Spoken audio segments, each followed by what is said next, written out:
Hey friends, I have a super story to share for you today. One of my absolute favorites by one of my total favorite authors. It's by Chris Van Allsburg, who wrote The Polar Express and Jumanji and The Garden of Abdul Kazavi and The Sweetest Fig and Two Bad Ants. All these books that we've shared over the years. And all of his books are known for his gorgeous illustrations. And they're kind of mysterious. There could be twists and turns that you don't know about, and that's what I love about them. So this is called The Wreck of the Zephyr, and it has had a wreck of a cover happen to it, but the pictures inside are more than going to make up for it. The Wreck of the Zephyr. The Wreck of the Zephyr. Written and illustrated by Chris Van Allsburg.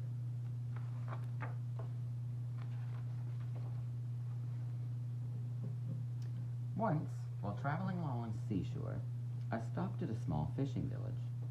After eating lunch, I decided to take a walk. I followed a path out of the village, uphill to some cliffs high above the sea. At the edge of these cliffs was a most unusual sight, the wreck of a small sailboat. An old man was sitting among the broken timbers, smoking a pipe. He seemed to be reading my mind when he said, "Odd, isn't it?" "Yes," I answered. "How did it get here?"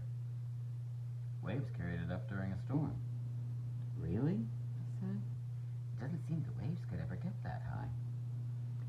The old man smiled. "Well, there is another story."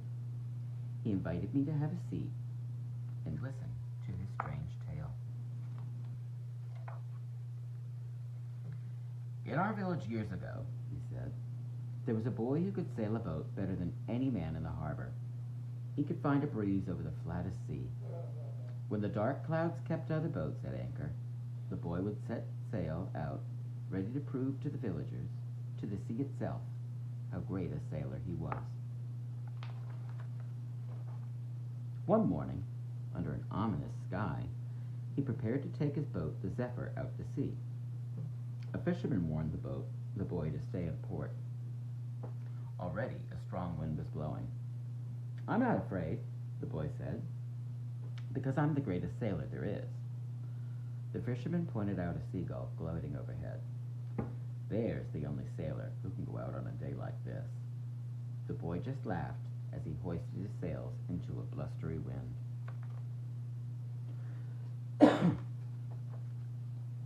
The wind whistled in the rigging as the Zephyr pounded her way through the water. The sky grew black, and the waves rose up like mountains. The boy struggled to keep his boat from going over. Suddenly, a gust of wind caught the sail. The boom swung around and hit the boy's head. He fell to the cockpit floor and did not move. When the boy opened his eyes, he found himself lying on the beach. The Zephyr rested behind him, carried there by the storm. The boat was far from the water's edge. The tide would not carry it back to sea. The boy set out to look for help. He walked for a long time and was surprised that he didn't recognize the shoreline. He climbed a hill, expecting to see something familiar, but what he saw instead was a strange and unbelievable sight. Before him were two boats sailing high above the water. Astonished, he watched them glide by. Then a third sailed past, towing the Zephyr. The boats entered a bay that was bordered by a large village. There, they left the Zephyr. The boy made his way down to the harbor to the dock where the boat was tied. He met a sailor who smiled when he saw the boy. Pointing to the Zephyr, he asked, "Yours?" The boy nodded. The sailor said they almost never saw strangers on their island. It was surrounded by a treacherous reef. The Zephyr must have been carried over by the reef by the storm. He told the boy that later they would take him and the Zephyr back over the reef. But the boy said he would not leave until he learned to sail above the waves. Besides, the sailor told him it took years to learn to sail like that. Besides, he said, the Zephyr does not have the right sails. The boy insisted. He pleaded with the sailor. Finally, the sailor said he would try to teach him if the boy promised to leave the next morning. The boy agreed. The sailor went to a shed and got a new set of sails. All afternoon they sailed back and forth across the bay. Sometimes the sailor took the tiller, and the boat would magically begin to lift out of the water. When the boy tried, he could not catch the wind that made the boats fly. When the sun went down, they went back to the harbor. They dropped anchor, and a fisherman rowed to shore. "In the morning," the sailor said, "we'll put your own sails back on the Zephyr and send you home." He took the boy to his house, and the sailor's wife fed them oyster stew. After dinner, the sailor played the concertina. He sang a song about a man named Samuel Blue, who long ago tried to sail his boat over land and crashed. "For the wind or the land's ne'er steady or true, and all the men that sail there meet Samuel Blue." When he was done with his song, the sailor sent the boy to bed. But the boy could not sleep. He knew he could fly his boat if he had another chance. He waited until the sailor and his wife were asleep. Then he quietly dressed and went to the harbor. As he rowed out to the Zephyr, the boy felt the light evening wind grow stronger and colder. Under a full moon, he sailed the Zephyr into the bay. He tried to remember everything the sailor had told him. He tried to feel the wind pulling his boat forward, lifting it up. Then suddenly, the boy felt the Zephyr begin to shake. The sound of the water rushing past the hull grew louder. The air filled with spray as the boat sliced through the waves. The bow slowly began to lift. Higher and higher, the Zephyr rose out of the water, then finally broke free. The sound of rushing water stopped. There was only the sound of wind in the sails. The Zephyr was flying.